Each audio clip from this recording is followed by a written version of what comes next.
Okay, relax. Good. Hi, Dr. Mark here for Natural Health. Hope you're having a great day.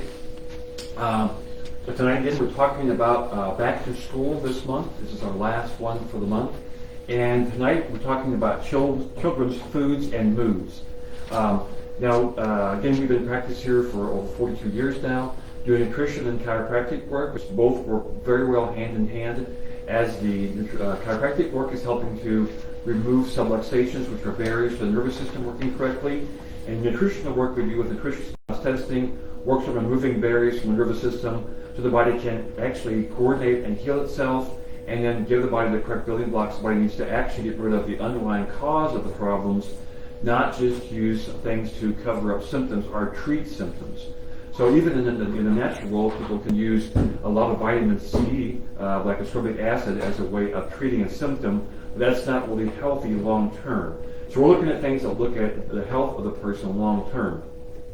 Now, this month we've been talking a lot about, again, back to school, not only just physical health, but mental health, as far as the body being able to think clearly, sit still and learn. And a lot of this stuff not only goes towards kids, but for adults too. So it really helps everyone in there. And after 42 years, we've had a lot of experience doing all kind of fun things with patients over the years, and getting them to do better, getting kids to learn better and easier, and helping parents understand what to feed their kids to help that situation. So again, Dr. Mark here, doing chiropractic nutrition the whole 42 years, having all kind of fun. So we'll get into the gut-brain connection. This is very important. You may or may not have heard about it. Mainstream medicine does not really get into much. They don't understand things they can't see directly. There's, of course, a vagus nerve direct connection, but they have a hard time seeing that, understanding what the gut's got to do with anything. So it basically gets into the foods that we eat can affect how we think and feel. So the intestinal flora, the microbiome of the body, is in the gut. And so the bacteria in there help to break down foods, help us to get B vitamins, other vitamins and nutrients and minerals that we can absorb. If that gut biome or microbiome is all messed up, then the body doesn't work right. The body doesn't get the nutrients that it needs. It doesn't break down toxins and things, and doesn't filter out all the heavy metals and things we get into. So it's really important to eat correctly. This is, of course, a picture of the gut lining, and it just has a single cell that keeps the gut contents away from the lymphatics or the blood vessels in there. And as long as they're working together, tight junctions and things, it works just fine, keeps all the junk out of there. But when you start getting a breakdown in there, you get inflammation in the gut lining, like from food allergies, that kind of thing, then you're going to have problems with these microbes getting into the area, the toxins, all kind of things get into the blood vessels, get into the lymphatics, and cause a lot of trouble. Again, you're not getting nutrients you need. You're also getting a open area for these toxins to get in and just cause havoc in the system, not only the circulatory system, but the brain system, the body able to think, all those things going on. Again, we call this leaky gut. Kind of the beginning phases of a lot of other gut issues that if you don't get this under control and get these things working correctly, you're going to end up with, all kind of other things, ulcers and Crohn's and all kind of stuff as time goes on. And so a big problem, or a big thing we deal with here at Natural Health, is helping patients to understand this and get their guts back on track so they can work correctly, so the body can absorb nutrients. Anybody that's on proton pump inhibitors, taking antacids all the time, eating, of course, poorly, that's going to have a big impact on how their gut works, and then how their brain works, how their mood is. Are they grumpy?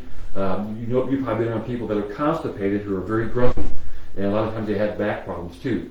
So it's a matter of getting everything to work correctly over time. And so, as we get older, when we're younger, it's bad enough. When we get older, it just compounds the problems. And so we want to stay away from all this junk food that we think we have to have on every holiday that comes down the pike. So that's why our society has such a problem with degenerative disease in this country. It's because every holiday that comes up, we think we have to have a whole bunch of cookies, candies, cakes, junk food, processed chips, all kind of stuff like that. And so it just causes trouble in the gut. all the sodas and all that stuff. Really a lot of trouble there dealing with the sugars, and the people are using diet soda. That's even worse, because then you're taking in chemicals that the body's never seen before, doesn't know what to do with, and that's why the artificial sweeteners cause a lot of problem with cancers, because the body doesn't know what to do with them. It overwhelms the body, overwhelms the liver's ability to handle it. Of course, your cookies and all that stuff, a lot of the highly processed sugars that yeast loves to work on. And so to make an alcoholic beverage, you take sugar and add yeast to it, and that breaks it down and causes the alcohol. And people that eat a lot of junk food like this, if they have the wrong bacteria and yeast in the gut, it actually breaks them into alcohol. They can actually act goofy from eating sugary foods like this. And this unfortunately goes with kids too. So we want to make sure we're not getting all that stuff. What about whole foods? Well, of course, they're much better. They have the fiber in them. Even things like tomatoes have a little natural sugar in them. That's why if you don't eat a lot of sugar and eat tomatoes, they actually taste sweet. If you reset your sweet tooth. But that type of sugar has all the minerals and vitamins and cofactors and co-nutrients, and the body needs to slowly absorb it with the nutrition it needs to use it correctly. And of course, the fiber in the vegetables helps to move the bowels, helps to feed the bacteria in there, and really helps to get the gut to normalize. Again, good meats too are good. Of course, the body has to be able to digest those, and that's a problem with liver, gallbladder issues when the body has fats and things. Proteins need to be digested correctly in the stomach with stomach acid. So if you're taking proton pump inhibitors like the purple pill, or you're taking antacids and things that screws that whole system up, yeah, you can eat them, but they're not doing you any good. They're going on through, and you're not getting the goodie out of those things. Of course, your fruits too have sugar in them. That's why they taste sweet, but they also have the natural nutrients and things in there that the body can absorb them slowly and not cause lots of problems. I'm not a big one to eat a lot of fruit, because fruit's really only meant for one time of year, and that's enough. But if you keep it 2 hours away from everything else, the body can handle the fructose. Fructose is hard to break down, the liver has to deal with it. So realize that fruits, the thing that I disagree with mainstream, again, is that they just pretend like you just got to eat your fruits and vegetables like it's all the same thing. Well, no. Vegetables are a lot more important, with a lot better fiber and things without all the sugar in it. And then your fruits, of course, just have a lot of sugar. Fructose is hard to break down, and so it's just a problem for the body. It can handle it, but it works better without, or keeping those separate from other foods in there too. Nuts and things, like good proteins there. That's always a good food, a whole food. Try to get them as natural as you can. Not heated. Raw nuts are much better that way. You always want to try to get your foods raw as you can, because that keeps the enzymes more active. Things taste better sometimes, like roasted cashews taste better than raw, but the raw ones are much better for you. Anyway, always trying to keep foods as unadulterated as possible there. So that's a really important thing, to get those natural nutrients in there. And these nutrients, these minerals, help to slow things down in the body, help to get enzymes to work correctly, proteins to work correctly, and that really, again, helps with the brain function in learning and absorbing the information that kids are getting in school. Also, if their energy levels are somewhat regulated, they can sit still and actually pay attention. Or if they're eating, they're eating French toast sticks in the morning, or cereal, all that junk with all that sugar, you're just going to be hyper all morning, and then eventually about the middle of the morning, when that sugar high gets gone, they'll go into the other way, where they almost go hypoglycemic, and then they're tired and grumpy and all that kind of stuff. So we want to try to keep that blood sugar more level by really trying to get proteins more in the morning, and stay away from all this junk cereal, all these highly processed carb cereals that are out there. And they're, again, that's advertising that's made everyone believe they need to have cereal in the morning. Yeah, it's easy to do and tastes good, but again, what are you doing with it? You're just going to cause trouble for the kids the rest of the day. So, Dr. Chip's up next. I don't do this very often, but there's a book that I'm going to recommend, and it's the Gut and Psychological Syndrome book by Dr. Natasha Campbell-McBride. And on the front here, it talks about natural treatment for dyspraxia, which is movement, over movement, autism, ADD, ADHD, dyslexia, depression, and schizophrenia.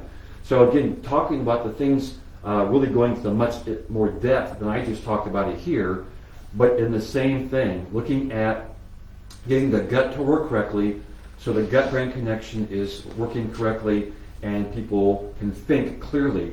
You can imagine if somebody has the yeast in their gut that turns carbs to alcohol and they're eating a lot of carbs, they're always going to act drunk and goofy.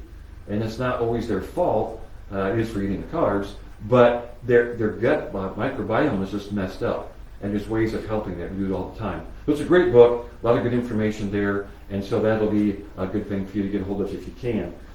It's sold all over the place, real easy to get a hold of. So I think that's enough for me tonight. Again, have a great rest of the evening and a great week. Now next Monday is Labor Day, so we won't be here on Monday. We'll be back the following Monday with a new topic for the month, and we'll have lots of great information there. If you have any questions about anything, always give us a call here at the office. The girls are very knowledgeable, or else I can talk to you too. But also to know we have a free consultation here at the office if you want to know what we're up to here, because we do things quite a bit differently than mainstream or maybe even other alternative healthcare people with our nutrition response testing technique and some of the nutritional things we do there too. So we're here to help. Just give us a call, 217-228-2040. I'll turn it over to Dr. Chip. Have a great evening, and we'll see you in a couple weeks. Thanks. Okay, very good. Yep, so again, we're at Foods and Moods, or Children's Foods and Moods, and we're still at the Back to School. I'm Dr. Chip, and let's get into it. Now, we talked a little bit about the gut-brain connection. Again, it's kind of more of our neurological pathways from this little organ at the inside of the head here, and then to the gut area here, or the stomach, kind of liver, gallbladder, pancreas, all that. It's kind of more that solar plexus area. It's kind of that plexus means a bundle of neurons or nerve fibers there too. So again, it's actually very, you'd say, a sensitive area there too that picks up a lot of information about different things. And it's a lot of where our gut, actually our chemicals or hormones are made. So serotonin, for example, it helps to regulate mood and everything. That being said, there is that the gut again is it makes a lot of that. I think they say around 70 to 80% of that is made from the gut. So again, that is a kind of neurotransmitter that helps to regulate things there too. Now, foods that we eat can affect how we think and feel. Again, important because again, we don't want to have sugary foods, chocolate for breakfast, lunch, and dinner, or donuts for breakfast, lunch, and dinner. Just a lot of those foods that we know we don't want to eat all the time that can affect things. We don't want to go too crazy on them because it does affect our blood sugar levels. Our body has to handle that in different ways. Our pancreas has to put out more insulin to regulate those blood sugar levels. If we're doing that too much, it can be hard on the systems there. It can be almost overwhelming for those systems to keep going. And so that's kind of more of a chronic thing that we could actually affect ourselves with. Now, again, too, it says how we think and feel affects what foods we want to eat. So this is important too because sometimes we go for those different foods like stress. You could say like when we're stressed or overwhelmed or feeling a lot anxious or off, then sometimes we can get into a habit of eating these foods that make us feel good. Now, we want to make sure that we're kind of in a balance there too, to where we're able to regulate our systems properly, we regulate our body, our nervous system, because again, those foods are not necessarily bad, it's just more of, are we going to be able to handle or regulate our system well, so that we're not eating them based on a feeling, or we have to do it, or it helps me feel better, but more of, oh, this is a nice thing that I do every now and then. I get to enjoy it with my family, friends, anything like that. So again, like we said, the gut-brain connection here. So there's your brain. And then the gut, like we said too, again, a lot of different things happen in that process. So when we kind of talk about kind of the thinking and feeling affects what foods we eat. So the digestion process doesn't just start by when your food enters your gut. It actually starts more about how your senses are interpreting that food, or different things in your environment. So for instance, you say that you see your food and you can start to actually notice you're salivating, or when you smell something that's savory or spicy or could be sweet or anything like that, sometimes again your salivary glands will start to activate because it's priming that digestion system to actually handle whatever food's coming in.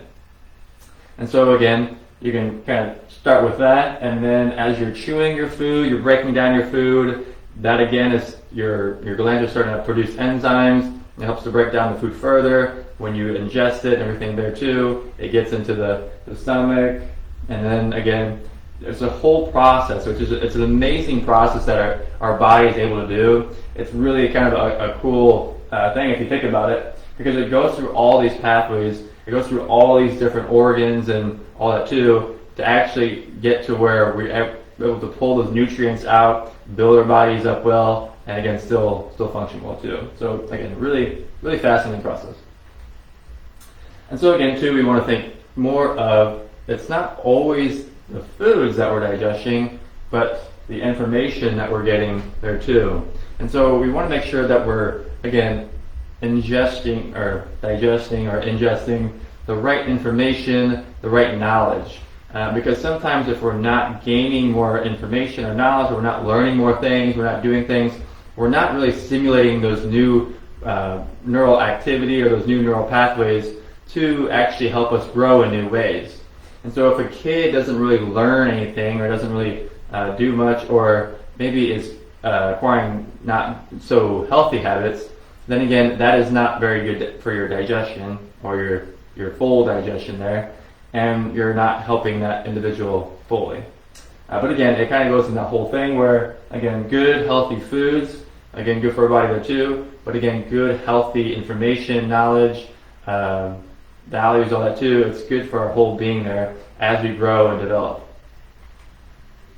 So again, we talk about stress here and there. Stress, we can really break it down to three groups.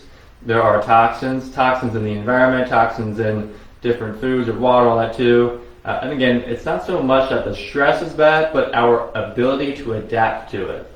Now, again, because our body is very good at what it does, so when we do have certain little toxins or chemicals, sometimes our body can actually just clear that out efficiently. Sometimes we can actually need different things here and there to clear it out. But the main thing is that we're able to adapt to it better. So again, that's the toxins part.